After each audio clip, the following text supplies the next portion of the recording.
लगभग 4,832 साल पहले इस दुनिया में एक अभूतपूर्व और डरावना बदलाव आया था, जब प्रदूषण यानी डार्क एनर्जी का प्रकोप अचानक पूरी धरती पर फैल गया। इस महासंकट ने मानवता को तबाह के कगार पर ला खड़ा किया, क्योंकि इंसानों के शरीर इस भयानक ऊर्जा के प्रभाव में अपनी सामान्य सीमाओं को पार कर विशेष और असाधारण क्षमताएं पैदा करने लगे। इस नई दुनिया में जिन लोगों के पास ये शक्तियां जागृत हुईं, उन्हें योद्धा, वॉरियर्स का दर्जा मिला। समाज में इन्हें अत्यंत सम्मान और उच्च स्थान दिया जाता है, लेकिन इसके बदले उन्हें मानवता की रक्षा के लिए सबसे आगे यानी फ्रंट लाइन पर मौत के मुंह में खड़े होकर राक्षसों और मॉन्स्टर्स से लड़ना पड़ता है। हालांकि इस प्रदूषण का साया सिर्फ जीवित इंसानों तक सीमित नहीं था। समय के साथ यह कड़वा सच सामने आया कि चाहे कोई आम इंसान हो या कोई खतरनाक से खतरनाक दानव, मरने के बाद कोई भी इस डार्क एनर्जी के प्रभाव से नहीं बच पाता। मृत्यु के पश्चात इनकी चेतना पूरी तरह समाप्त हो जाती है और इनके शरीर में केवल और केवल मारने की बेकाबू भूख शेष रह जाती है। ऐसे मृत शरीरों को जिंदा लाश, ज़ॉम्बी/जाफेसी कहा जाता है। आज के इस आधुनिक युग में इन मरे हुए शरीरों और प्रदूषण से मुकाबला करने का इकलौता और अचूक तरीका सिर्फ अग्निदाह यानी उन्हें पूरी तरह जला देना ही बचा है। इसी खौफनाक और संघर्ष से भरी दुनिया में लिंग्यू नाम का एक साधारण लड़का रहता है, जिसकी जिंदगी किसी ट्रैजिक ड्रामे से कम नहीं है। लिंग्यू के परिवार में उसकी एक छोटी बहन है, जो कम उम्र में ही असाधारण प्रतिभा की धनी थी। बिना किसी विशेष शुरुआती मदद के उसकी बहन ने बहुत कम उम्र में ही 20,000 से ज्यादा का ब्लड एनर्जी लेवल पार कर लिया था और उसके पास बेहद दुर्लभ साइकोकिनेटिक क्षमता भी थी। वह पूरे स्कूल में एक चमकते हुए जीनियस के रूप में जानी जाती थी। लेकिन विडंबना देखिए कि दोनों के 17वें जन्मदिन वाले दिन उसकी बहन अचानक बिना किसी पूर्व संकेत या बीमारी के गहरे कोमा में चली गई और आज तक होश में नहीं आई। अपनी उसी कोमा में पड़ी बहन के लाइफ सपोर्ट सिस्टम, जीवन रक्षक प्रणाली का खर्च उठाने और उसकी न्यूट्रिशन ट्यूब का सब्सक्रिप्शन समय पर चालू रखने के लिए लिंग्यू को हर हाल में महीने के अंत से पहले 2 लाख रुपयों की सख्त जरूरत थी। अपनी बहन की जान बचाने के लिए वह स्कूल के बाद हर रोज अपनी जान हथेली पर रखकर एक बेहद खतरनाक पार्ट टाइम जॉब करता है। फ्रंटलाइन से लाई गई लाशों को श्मशान घाट में जलाने का काम। श्मशान घाट में एक बार काम करने के एवज में उसे 20,000 रुपये मिलते हैं और यही एकमात्र जरिया है जिससे उसकी बहन की सांसें चल रही हैं। इस कठोर और अपमानजनक जीवन का एक दूसरा पहलू उसका स्कूल भी था। स्कूल में लिंग्यू का ब्लड एनर्जी लेवल महज 0.6 था, जो कि बेहद कम माना जाता है। इस वजह से न सिर्फ छात्र बल्कि शिक्षक भी उसे एक बेकार इंसान समझते थे जिसका भविष्य पूरी तरह अंधकारमय है। उसका यह कमजोर स्तर इतना निराशाजनक था कि उसे कंस्ट्रक्शन साइट पर ईंटें उठाने का मामूली काम भी कोई नहीं देता था।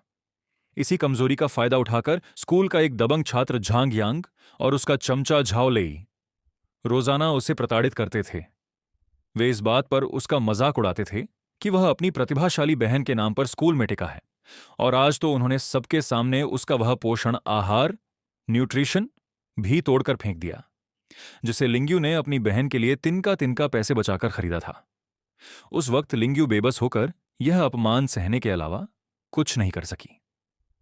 शुक्र है कि क्लास की रिप्रेजेंटेटिव लिंगकजिन ने आकर उसकी थोड़ी हिम्मत बढ़ाई, लेकिन तभी श्मशान घाट से काम पर आने का अर्जेंट फोन आ गया और लिंग्यू बिना कुछ कहे वहां से भाग खड़ी हुई।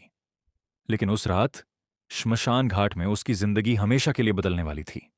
जब वह फ्रंटलाइन से आए एक योद्धा की लाश को जला रही थी, तब अचानक एक अजीब घटना घटी।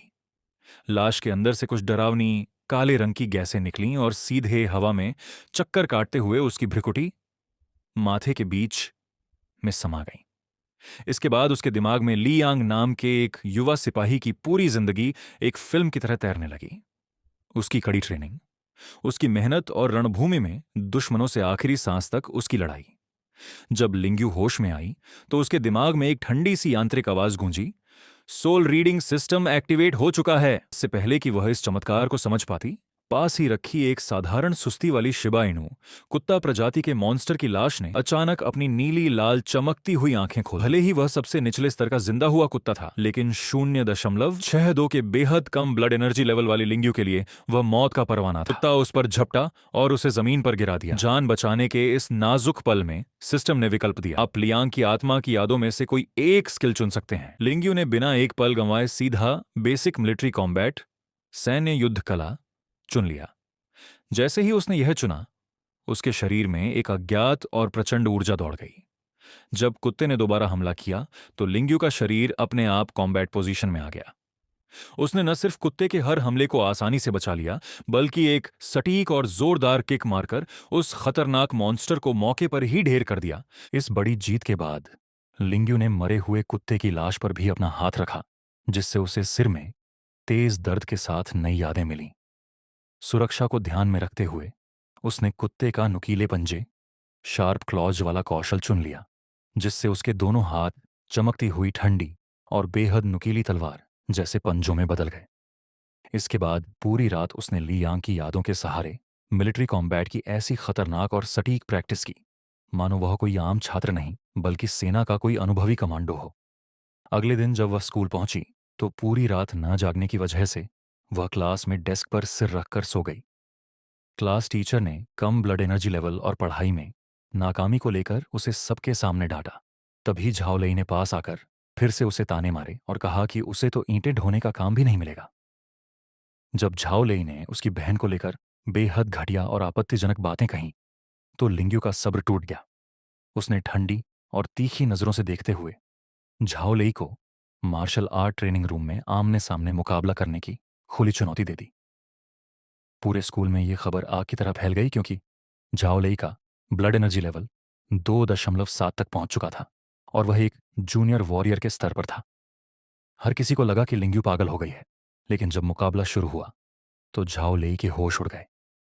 लिंग्यू ने पलक झपकते ही उसकी कलाई को लोहे की पकड़ की तरह दबोच लिया, उसके घुटने से उसकी ठोड़ी पर वार किया और एक जोरदार मुक्का मारकर उसे हवा में कई फीट दूर उछाल दिया। झाओलई के कई दांत टूट चुके थे और वह जमीन पर खून से लथपथ कराह रहा था।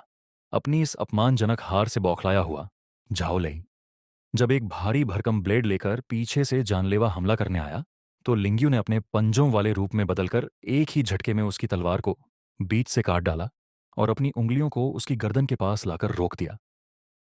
आसपास खड़े सभी छात्र खौफ से कांपने लगे कि आखिर इस कमजोर लड़के के पास इतनी भयानक ताकत कहां से आ गई। जैसे ही लिंग्यू ने झांग यांग की इस खुली चुनौती को स्वीकार करते हुए उस ओपन कॉम्बैट फॉर्म पर अपने हस्ताक्षर किए और पूरी दुनिया के सामने इस मुकाबले का लाइव प्रसारण करने की शर्त रखी, स्कूल के उस ट्रेनिंग ग्राउंड का पूरा माहौल एक पल के लिए पूरी तरह शांत हो गया। क्योंकि किसी को भी यह उम्मीद नहीं थी कि जिस लड़की को कल तक सब लोग महज 0.6 के कम खुई सी ब्लड एनर्जी लेवल वाला एक लाचार और बेकार इंसान समझकर कुचलने की कोशिश करते थे, वही आज 3.5 की ताकत वाले स्कूल के सबसे बड़े और खूंखार बॉस झांग यांग के सामने चट्टान की तरह सीना तान कर खड़ी हो जाएगी। और इस घटना के बाद जहां एक तरफ पूरे कैंपस में सनसनी फैल गई और हर कोई इसी बात की चर्चा करने लगा कि क्या सचमुच उस श्मशान घाट के कारखाने में काम करने वाले उस साधारण लड़के को कोई ऐसी जादुई और रहस्यमयी शक्ति मिल गई है जो उसे रातों रात एक अजेय योद्धा बना सकती है। वहीं दूसरी तरफ लिंगक्सिन भी अपनी फटी हुई किताबों के बिखरे हुए पन्नों को समेटते हुए नम आंखों से लगातार लिंग्यू को यही समझाने की कोशिश कर रही थी कि वह इस खतरनाक मुकाबले से पीछे हट जाए, क्योंकि झांग यांग और उसके